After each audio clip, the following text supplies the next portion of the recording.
എല്ലാരും വെയിറ്റ് ചെയ്ത് ഫുഡൊക്കെ കഴിച്ചിട്ട് പോവാന്ന് എല്ലാരും വരും.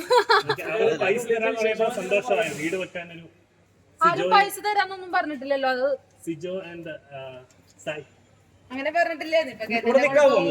കുറച്ചേരം നിൽക്കാലോ. ഓ ഉറപ്പായിട്ടും. ശരിക്കും നന്ദന എന്ന് പറയുന്നത് ഒരു സെലിബ്രിറ്റി ബാക്ക്ഗ്രൗണ്ടോ ഒരു PR വർക്കുകളോ ഒന്നുമില്ലാതെ ബിഗ് ബോസിനകത്തേക്ക് കയറിയാണ്. ഇപ്പൊ 80 ദിവസത്തോളം 70-75 ദിവസത്തോളം നിന്നു. എങ്ങനെ ഉണ്ടായിരുന്നു ബിഗ് ബോസ്? ബിഗ് ബോസ് അടിപൊളിയാണ്, സൂപ്പറാണ്, എനിക്ക് ഇഷ്ടപ്പെട്ടു. ബിഗ് ബോസ് എന്ന് പറയുന്നത് നമ്മുടെ ലോകം, നിങ്ങളത് അതിന്റെ ഉള്ളിൽ അനുഭവിച്ച്, ഞാൻ പുറത്തുനിന്ന് കണ്ട ഒരു വ്യക്തിയാണല്ലോ, പക്ഷെ നമ്മൾ അതിന്റെ ഉള്ളിൽ വരുമ്പോൾ ഭയങ്കര ഡിഫറെന്റ് ആണ്. ഫുള്ളൊക്കെ അടിപൊളിയാണ്. ഇപ്പൊ ഇതിനകത്ത് ലാസ്റ്റ് ഇപ്പൊ ഫിനാലയിലുള്ള ലാസ്റ്റ് വീക്കിലായാലും ഒരു ഒത്തുകളി ഫീൽ ചെയ്യുന്നുണ്ടായിരുന്നു. എങ്ങനെ ഉണ്ടായിരുന്നു?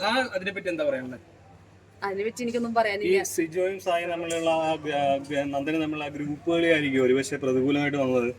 ആണോ? അങ്ങനെ തോന്നിയോ? അങ്ങനെ തോന്നിയിട്ടുണ്ട്. തോന്നട്ടെ. അങ്ങനെ ഒരു കോംബോ വേണ്ടായിരുന്നു തോന്നി ഇറങ്ങി കഴിഞ്ഞപ്പോ. ആര് വിന്നാവുന്നാണ് ആഗ്രഹിക്കുന്നത്? അറിയില്ല, പ്രഷർ തീരുമാനിക്കട്ടെ. അല്ല, നന്ദനയുടെ കാഴ്ചപ്പാടില് എനിക്ക് അങ്ങനെ കാഴ്ചപ്പാടൊന്നും. പിന്നെന്താ, പോവില്ല, ഉറപ്പായിട്ടും പോവും. ബിഗ് ബോസ് എനിക്ക് ഇഷ്ടമുള്ള ഒരു ഷോയാണ്. ബിഗ് ബോസിൽ ഉറപ്പായിട്ടും ഞാൻ പോവും.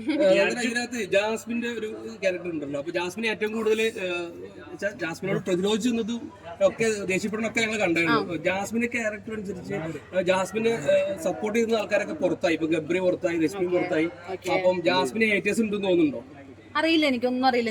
ഞാൻ അവിടുന്ന് പുറത്തുനിന്ന് വൈകാടായിട്ട് ഒരു 28 ദിവസം കഴിഞ്ഞിട്ടാണല്ലോ കയറുന്നത്.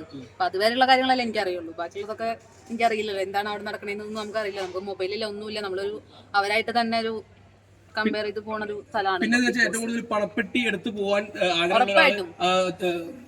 നന്ദനാണെന്ന് പറഞ്ഞു. പക്ഷെ ആ സമയത്ത് തന്നെ പെട്ടെന്ന് പുറത്താവുകയും ചെയ്തു. അപ്പൊ അത് പറഞ്ഞുകൊണ്ടാണ് പുറത്തായെന്ന് തോന്നുന്നത്. അങ്ങനെ പറഞ്ഞുകൊണ്ടാണ് പുറത്തായെന്ന് വെച്ചാൽ എനിക്ക് കുഴപ്പമില്ല. എന്താ കാരണം ഞാൻ ഒരു എന്റെ ഒറിജിനൽ ആയിട്ട് നിന്ന കാരണം